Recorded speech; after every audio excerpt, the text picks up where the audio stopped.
You're listening to Synergy to Synastry, the podcast where two corporate girlies called to follow their intuition take you on a journey of self-exploration through metaphysical modalities. I'm Christine, intuitive coach and clairvoyant. And I'm Renee, psychic intuitive and astrologer.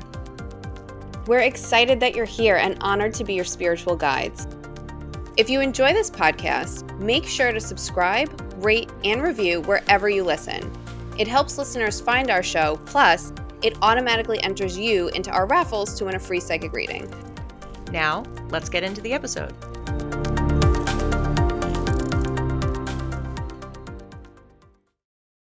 So you know when you make ice cream in like the Vitamix or like a high-powered blender and it's all mixing together and it looks like it's in 4 parts? That's how my brain feels today.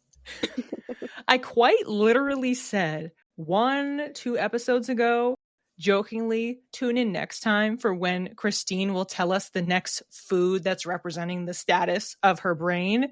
And you immediately, without being solicited, launched into a different comparison. Not spaghetti, it's not cotton candy, it's not empty today. It's really full. I guess I understand what you're talking about. I just never would have chosen when you're mixing ice cream in a blender to represent that. I would have thought of something more segmented, like the bento boxes. No, that's the problem. They are together, and I'm trying to pull them apart so I can have a cohesive thought. It's going to be really good ice cream, though. What's the flavor of the day? You know what? It feels a little bit like coffee ice cream, I'm not going to lie. More importantly, Renee, what we're talking about today. We covered this in season 1, but for season 2, there were more modalities of divination that we wanted to dive into. I was talking to someone the other day, and they said, so we know that like tarot and oracle cards are divination tools, but what exactly is divination? And I'm curious how you would define that. When you are gathering information, using your intuition, and or by connecting to source or universal energy about something. And you can do that through a physical object or resource to supplement just you sitting by yourself and receiving or requesting information. Yeah, I like that. We are the channel. The information comes down into our head, and then it comes out via whatever physical modality we're using. In the first season, we talked about oracle cards, tarot cards, pendulums, and crystals. But there's so many more than just those. With season 2, we're trying to level everything up. This is sophomore year, lest we forget. We wanted to pick divination tools that we have not used before. Water divination, or hydromancy. Tea leaves, or Tasseomancy. Palmistry, or Chiromancy. And then book divination, or bibliomancy. Christine and I each took one in private and experimented with that tool. So we are going to be hearing our experiences for the first time today. And I'm so curious how yours went, but let's not jump ahead of ourselves and we'll start from the top. Yes, let's get into the mancys. Water divination, also known as hydromancy, and also known as water scrying. For anyone who hasn't heard the term scrying before, it ultimately means revealing. Hydromancy is the practice of using water to divine insights by viewing the movements, reflections, and other characteristics of it. You can gaze at the surface or drop something into some sort of body of water and observe the ripples. You may tap into others as well, but predominantly it's understood to be a tool to supplement your clairvoyance. When I was researching this, I found that there's a strong link to the moon. It's actually recommended if you want to try water scrying that you do it on a new or full moon. For my practice session, I wasn't able to do that, but I did strategically pick the astrological sign that the moon was in to try to boost the energy because I wasn't able to wait until the next new moon. The origins of water divination go back to ancient Greece, medieval Europe, ancient China. It actually was referenced in the I Ching, which we talked about in episode 4 on feng shui, and the ancient Celts, especially the Druids, who used lakes and rivers and watching the movement of the water in order to make decisions for the health and wellness of their communities. The most famous water scryer, I was pleasantly surprised to learn, is actually Nostradamus, who we briefly mentioned in the string theory and hypnosis episodes. Coincidence, anyone? I think not. So how do you actually do this? And what's recommended for supplies? A dark bowl, because you're looking to get rid of excess light. You fill it with water. If you're really, really leaning into this, it's rainwater. I just use the filtered water. Any sort of energy tools around you to supplement or amplify. Light some incense, clear the room with sage, have clear crystals around you, do a visualization practice to clear the energy out. Turn off the lights. You want to sit in the dark. So I had to wait and time this to, one, I wanted to do this on a Pisces moon because it's in my 9th house and it's a water sign, but I had to wait until it was dark.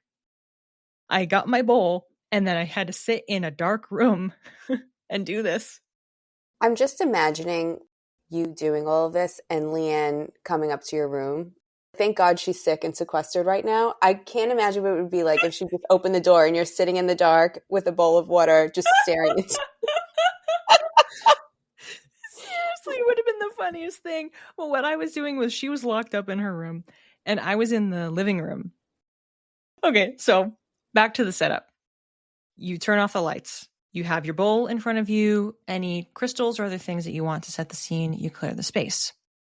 Meditate for some period of time, because what you're doing is you're looking to enter a trance state.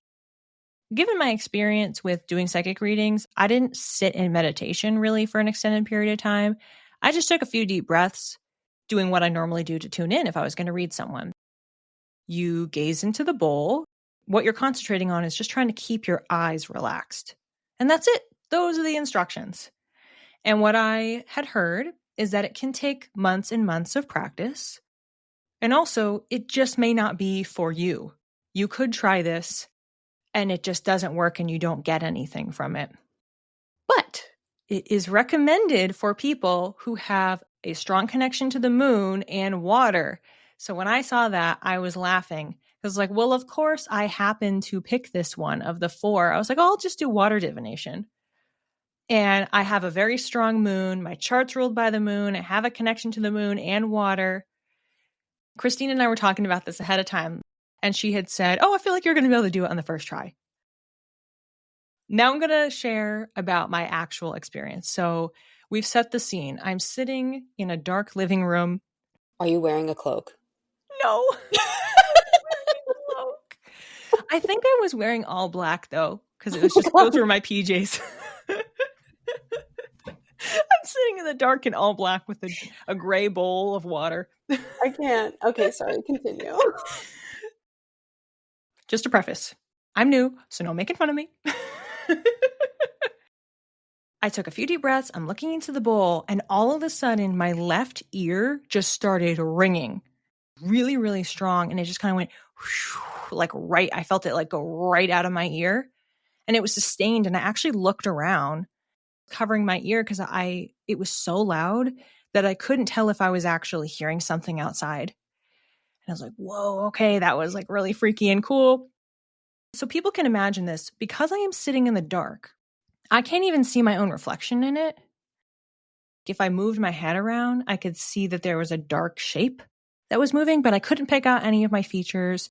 I could barely even see the water because it was so dark. You're supposed to keep your eyes relaxed. So I kept thinking about, okay, relax my eyes, relax my eyes. It's like when you go in and out of a daze, it felt like that sensation. I was starting to ask divination questions. What are people going to need to know for when this episode comes out and when I'm going to be sharing this story? It was at that point that I started having stuff coming through. Christine, you know what this feels like. when you are going into your psychic space, which we learned about through Nuurvana program, the information is coming from within your head. Even if you have your eyes open and you're looking out at the world and you see an image, it feels like it's within your head. And with this, it didn't. It was really, really trippy. The images, which I started to see, they were all black and gray. They felt separate from me, like I was seeing them across the water. I'd be writing things down and I would get more information. I go, okay, all right, thanks. So it started to feel in some ways like a normal reading, but how the images came through and just the general sensation that I had going on was very, very different. So I will now share what came through. First, I saw a bunch of little chickadees. That's how they were described. Little chickadees, and they were getting slotted into these colorful pouches. From here, it flipped into the black and gray. I consider the reading as really starting at this point. And what I saw was a galloping horse, and then someone pulled on the reins of it. So it was stopping the horse. It switched to stable gates being opened. This is a new chapter. I was realizing when this episode comes out, it's going to be mid to late June, which is around the time that Jupiter is exiting Gemini and going into Cancer, aka the home. We were seeing the horse in the wild. Oh, it's going to go home. Gates were opening, so then it was going to go in. And then I got brought to a totally different image, and it was a bunch of soldiers walking up a hill. The language that came through was they were doomed to a stalemate. Switched again, and I was seeing a cheetah. So I wasn't able to figure out what it was for a while, and I thought I was back to the horses. And I kept seeing different flashes of the fur. And so then I got confirmation it's a cheetah. They're hunting their prey. They got a bird, nibbling on it. There's a poof of the bird feather floating off in the distance. And then we get back to the soldiers walking up the hill, and the one at the front finally reaches the top of the hill and it sees the cheetah. It shoots the cheetah. It takes the cheetah out. Even though it's minding its own business, there was a misinterpretation from this lead guy who thought, oh, this is a predator. It's going to come for us. The loss of this cheetah is emblematic of, quote, the error of human ways, and we shouldn't go where nature didn't intend because it knocks the scales dangerously out of balance. So I thought I was done with the reading here, and then I literally had like, wait, come through, telling me there's more. And I got a mantra, relinquish your swords.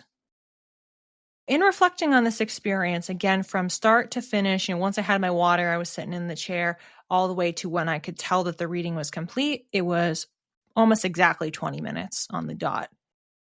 Overall, I thought this was a really, really intriguing, mind-opening, slightly disorienting experience.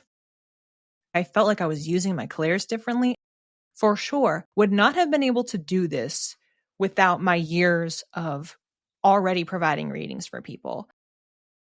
I kept thinking about the fact that I'm sitting in a dark room looking into a bowl. And in ancient times, they were just out in nature. I mean, maybe some of them were at a certain point putting rainwater or something from a river in a bowl. But a lot of them, like the Druids, they were just looking out at the water or looking down at the natural water that was in front of them, and how different that experience must be. And I'm like, if I feel like this is trippy and I'm sitting on a couch in my living room with a bowl, then what's going on with these people looking out at a lake doing this for hours? I did it for 20 minutes. What are your reactions, Christine? Well, I'm very emotional today, so I got really sad about the cheetah. I know. What I first found interesting, and I wrote it down so I wouldn't forget, was that you had the ear ringing initially. It's usually significant of like you're getting a download or a heavy influx of information from spirit. So I was like, oh, wow, like this is like really happening. Yeah. I think it's also proof of the channel that you received such a deep message so quickly. And I knew you were going to get something. this is your thing. And it's funny because as I was imagining you doing all of this, I was like, I think I would get really nauseous. I think it's so cool. I can't believe the level of detail that you got from like a 20-minute session trying something new. But I'm also not surprised because you're so good at what you do. Would you try this practice again? When you ask that question, as I literally feel something like stirring inside of me, and I don't really know what that is. Language that I'm getting as I'm trying to talk to you is like, it's a practice that's supposed to be honored. Like, it feels like it's like a really sacred thing. I would have to be doing it really intentionally. I don't even know if this is my opinion. It feels like this is just what I am being told as we're sitting here talking. It's not the same as I just pull a card every day. There's a different quality to this because of how ancient it is. I'm really glad to know that I can do it and I was able to do it on the first try. Yeah, I don't feel like you could do that all the time. It felt weird. I'm having trouble putting words to it too, but when I like fall into my psychic space, it's interesting that nature came up in your reading because to me it feels like something like we lost as part of our knowledge as humans. I'm getting that we've both done this before. I wouldn't be surprised. However, I am concerned about my motion sickness.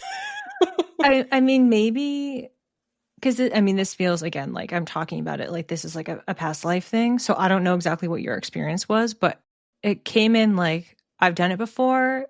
And then it's like, no, we've both done it before. It doesn't feel like it means like that you should be trying this, knowing that like you tapped into this version of this ancient wisdom as well. And it's okay if you're moving on to different tools. I don't know who's talking to us right now. I don't know who this information is coming from, but it's like really clear. It feels very old and ancient. And I will share with you this. I forgot about this, but I did have a reading where I had a past life in Scotland as a hermit. You could have been a druid. I know. That's what I'm thinking now. Like, was I a druid? Oh my gosh. Yeah. Going to Scotland is on my short list. Mine too. Stop. Renee. There's something about it. Have you ever seen Outlander? Of course I have. I haven't. Okay, I'm behind. I haven't seen the last few seasons. Eventually, I will catch up.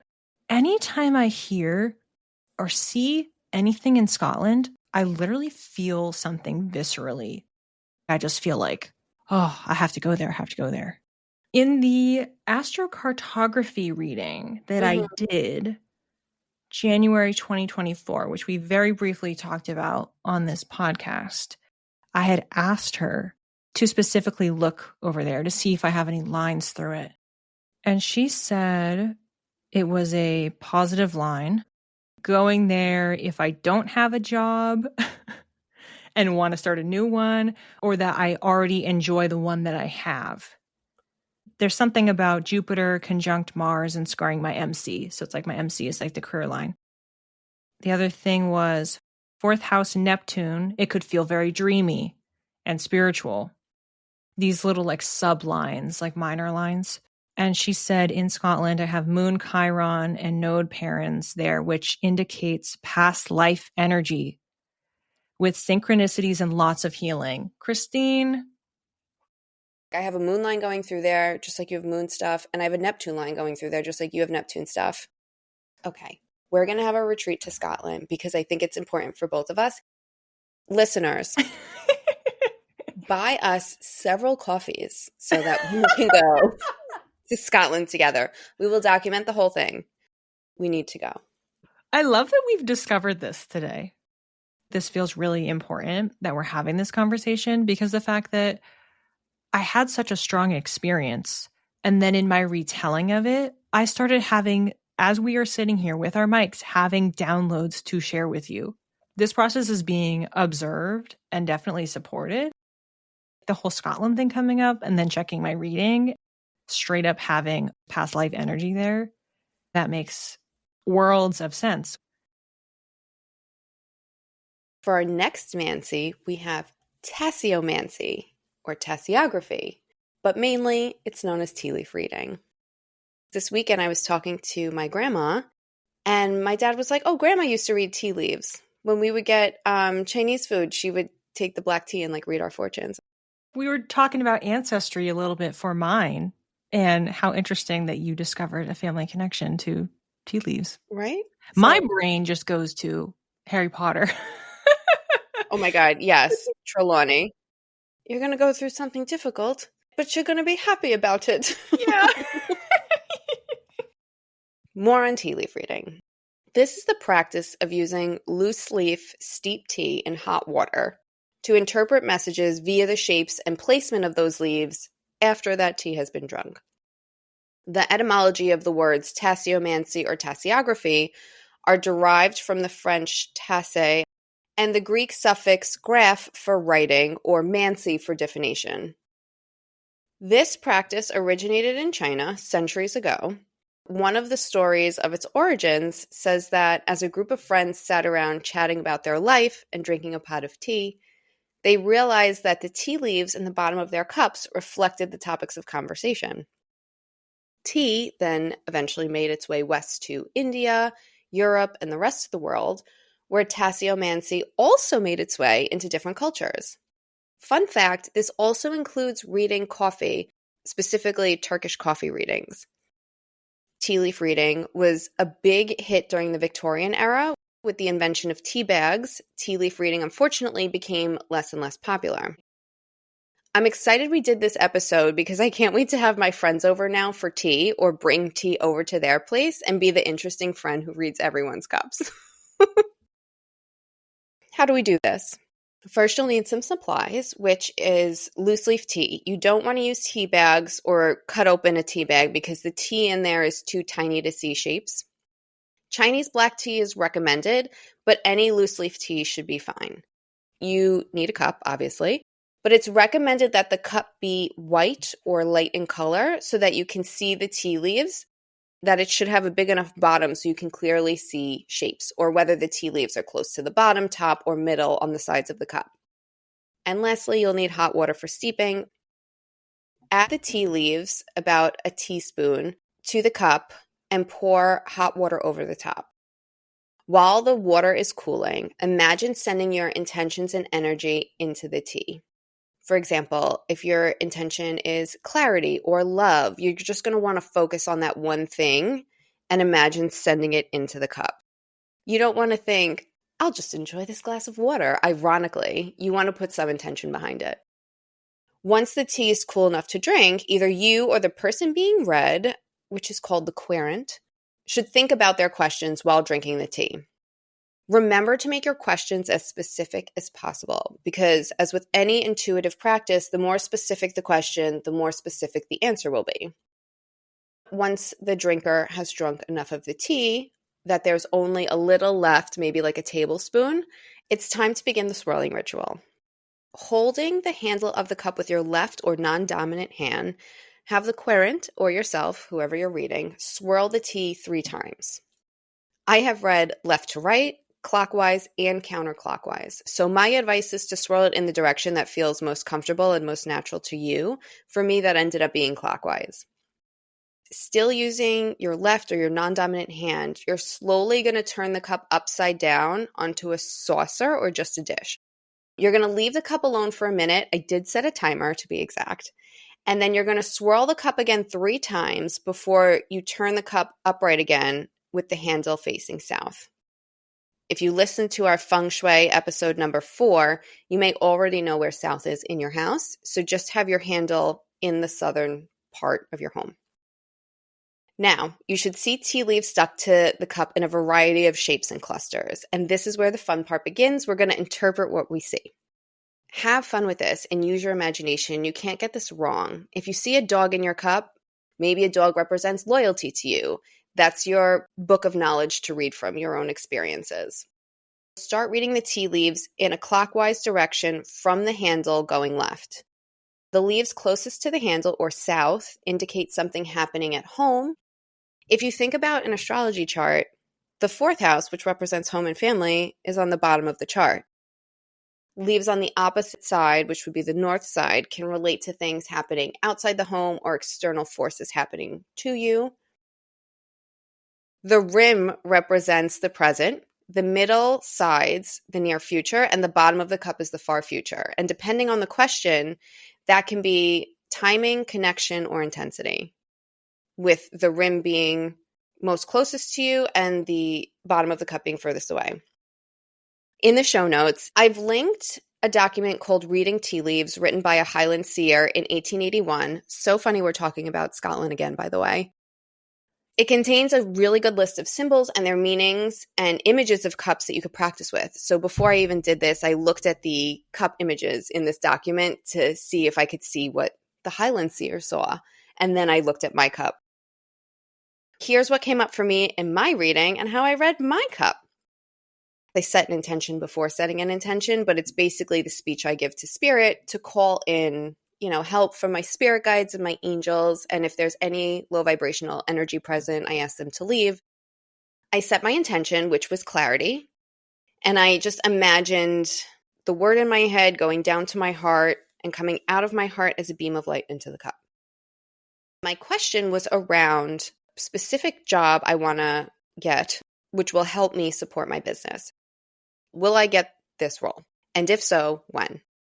I'm going to pull up a picture of the teacup, Renee, so that you can see it while we're talking. But for the listener, if you want to follow along as I describe my teacup, you can either head to buymeacoffee.com. Not only can you buy us a coffee there, but you can also see our posts that we put up after each episode. If you are an Instagram person and you want to stick with that, either go to my Instagram page or Renee's and you'll see a picture of the teacup. And once you have that pulled up, resume listening to this episode and let's get started. What I first noticed in the southern part of the cup is the crescent moon shape covering the home section. It's like pretty thick, but it looks like a crescent moon like on its back. In the middle of the cup, which is more the future, there's a tree with its roots connected to the moon. Up the sides, which you can't see, I saw the letter M. The crescent moon signifies prosperity and fortune. The tree is also a lucky symbol and a sure indication of prosperity and happiness. M is my family name, but it's also the first letter of the name of the person I would be working for. So to me, this was confirmation. At the total bottom of the cup, there's a little heart. So a heart signifies pleasure to come, and if it's surrounded by dots, then it's through money. And I also saw at least 3 triangles. They were very, very tiny, and triangles represent good luck and unexpected legacies. So I'm like, okay, is this new job going to somehow help me in home life? Heading west, I saw a bird in the clumps of tea flying towards the northern side of the cup. A bird is a lucky sign, and it's good luck if it's flying. And I wrote, am I leaving the nest? Across from home on the north side of the cup, this huge clump to me looked like a skyscraper building, which could be an office, but it also looked like a pine tree. This building pine tree climbs from the bottom of the cup to the middle, and little dots make it up to the rim. It feels like it's going to be happening soon, and this is going to be relevant to my near and far future. But a building symbolizes a removal of sorts. A pine tree symbolizes continuous happiness. And since it's close to the middle and top of the cup, I feel like that's coming soon, which mazel to me. I love that. And then finally we head east along the top rim of the cup, where I saw what looked like an angel dropping something. Below that, towards the middle of the cup, it looked like a horse and a bird were talking to each other. An angel represents good news and especially good fortune in love, which was not what I was asking about in this question. Interesting that love came up because we also see a heart at the bottom of the cup. A horse symbolizes desires fulfilled through a prosperous journey. A bird at rest symbolizes a fortune journey. Overall, looking at this cup, it sounds like I will get the job in the near future. Stay tuned, listener. And it will send me on a bigger journey than I planned, leading to a prosperous home life and maybe even love. Going back to having the astrology chart overlaid on this circle, the angel's in the 7th house, which for the listeners is marriage and relationships and love. Jupiter, once it moves into Cancer, which is about the time this episode is airing, is going to be the planet of luck and expansion, is going to be transiting my 7th house. Whether it comes true or not, we'll see. This is a scientific experiment, and I really want to keep practicing this. So, Renee, what do you think? I'm fascinated by this tea leaf reading. I see how in-depth you really can go with this. Just to mention here, Tasseomancy is considered an offshoot of Hydromancy because it's relating to water. However, you had a very clear distinction in the how-to that you use a white cup, whereas for the Hydromancy, it was like, using a dark bowl. So you could move from one into the other, but it would require you like pouring into something else, I think, from the skeptical perspective. Is knowing that you swish the tea around, like how the tea separated like that would make sense with some centripetal force. So I'm wondering if as you do this more and more, how different the formations are, specifically at the bottom where the tea is collecting. Yes, my logical brain was fighting with that too, but I was also like, my imagination is seeing these signs. Even the heart, you can see the heart. You know, like you can't deny that that's so I don't know. It's interesting. I didn't want to follow a script. Like I did the rules of, swirling and swishing and whatever. But when it came to reading, I was like, just let whatever pops in, pop in. The things that my imagination saw, like I would do a double take and I wish someone was sitting next to me so I could be like, do you also see an angel there? Do you also see a tree? It was just such a good time. Mine was very cloaked hood in the middle of the night. Very sacred, ancient feeling, completely different vibe. Obviously, this is old and ancient as well, but it lent itself actually to being in some ways more academic because you can have a book that gives you a bunch of different interpretations and look things up the same as you might for dreams. When you were saying, well, I'm just going to let wherever my mind goes, that to me sounds like it's your intuition. So you were seeing things, but it felt like you were straddling the analytical and the woo at the same time, and you were able to plant a foot in both of those realms throughout the entire session. And I'm curious, how long were you sitting there staring at your cup of tea? Knowing me, maybe it took like an hour. I overthink everything. So the thinking about what to use could have been 45 minutes and the actual reading could have been 15. Like, we don't know. I will say the tea leaves started drying up. So there is like a time limit on it because once the tea leaves dry up, the image is not the same.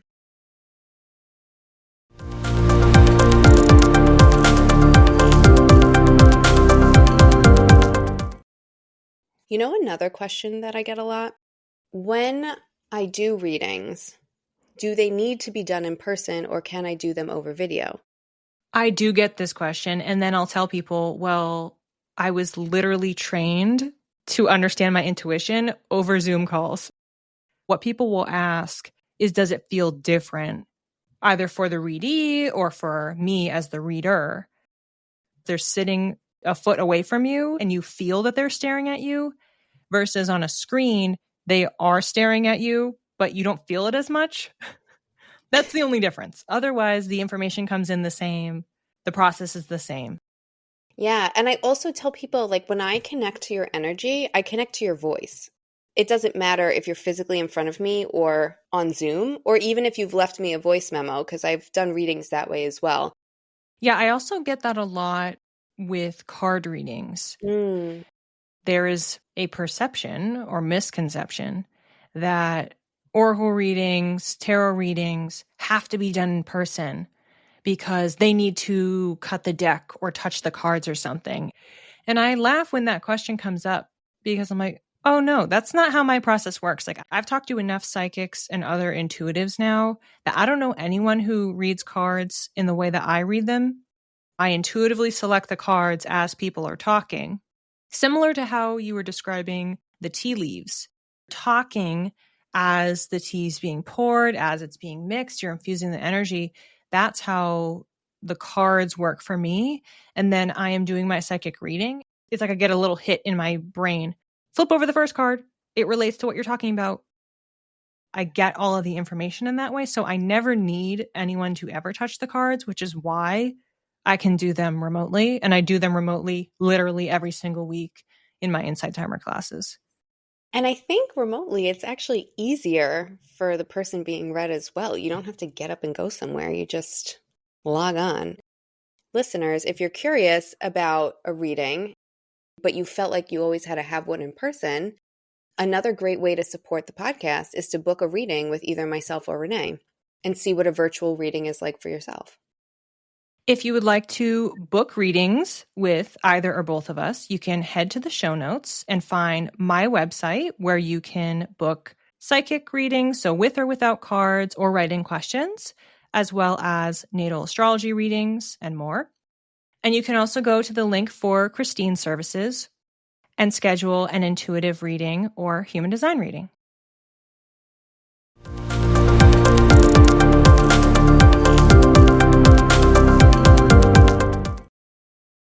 The next mancy, I will be covering it, Chiromancy, also known as Palmistry. To break this word down a little bit, the chiro part means hand. And mancy obviously is divination, as Christine mentioned earlier. Palmistry is the art of divining future and personal characteristics by assessing the lines, texture, and dexterity of the palms, fingers, and nails, as well as sensations intuited from holding people's hands. It originated in India and spread to China, amongst other nations around the world. It was thought to be kept alive by the Romani people in Europe when it seemed like it was dying out. One thing to think about here is the fact that we have fingerprints framed as a marker of your identity. The origin of that stems from palmistry. That was such a light bulb. I loved when I read that. That's where that idea would have come from. Looking at your hands and it means something about you, and your hands are different than somebody else's hands. Does it make you wonder why they chose hands instead of feet? But like, no one wants to see your feet. Anyway, we can get back to business. In the resources that I read, I was curious to see if somebody was going to bring up feet. Yeah. And nobody did. And I didn't specifically search for it because, like, oh, could you do palmistry? I mean, it wouldn't be palm. It would be called something else, Hydromancy or something. I don't know. But I didn't search for that, but I was curious. To cover the basics here, palmistry is really, really complex. When I was preparing for this episode, I was discovering this to be true. There is a podcast mini-series in the Moon Matters podcast, so I'll link that in the show notes. That's a great starting place if you want to continue learning about this divination tool after I finish covering it now. Some of the basics for palmistry are understanding the dominant versus non-dominant hand. You would look at your dominant hand to understand your life experiences, versus your non-dominant hand is your initial state of being and baseline.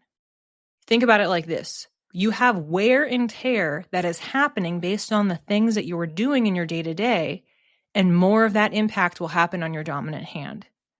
And that's why the non-dominant is considered a baseline.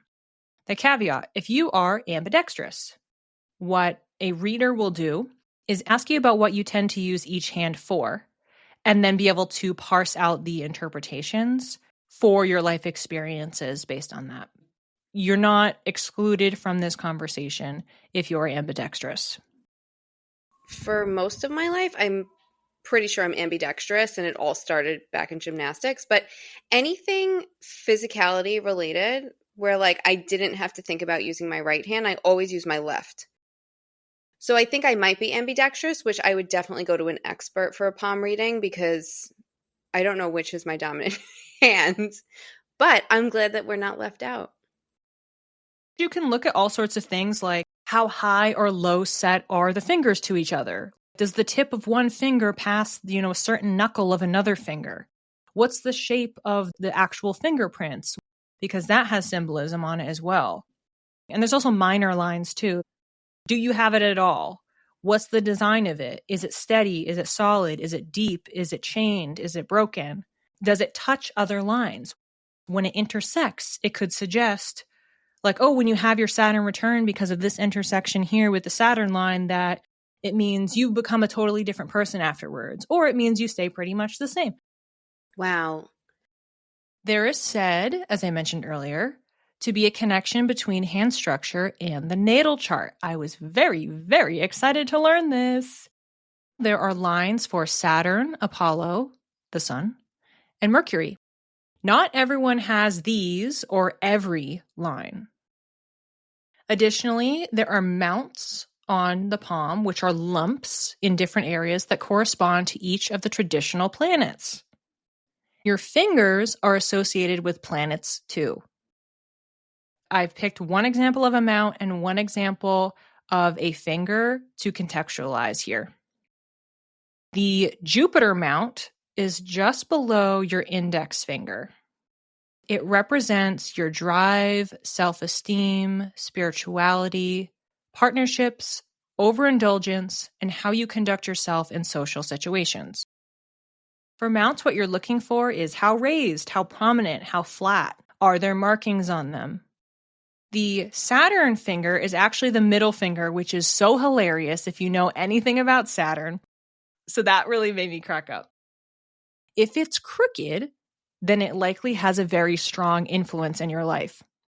And I definitely have a crook in both of my middle fingers.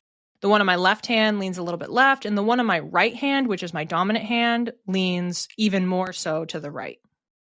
I am so obsessed. Saturn is a planet of boundaries and truly does not give an F what you think. It's going to teach you your lesson. So giving the middle finger has so much more depth for me now. So thank you for that.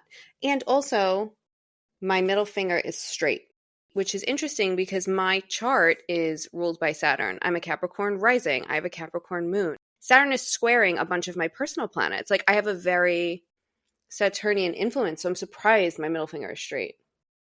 What I wonder is if it means it impacts me in more of a arc of my life way.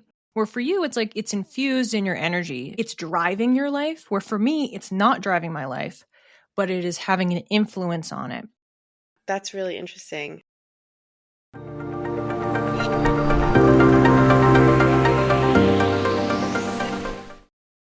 We realized while we were recording this episode that we had so much to talk about, plus all of the messages that we received in real time, that it would absolutely need to be a two-parter.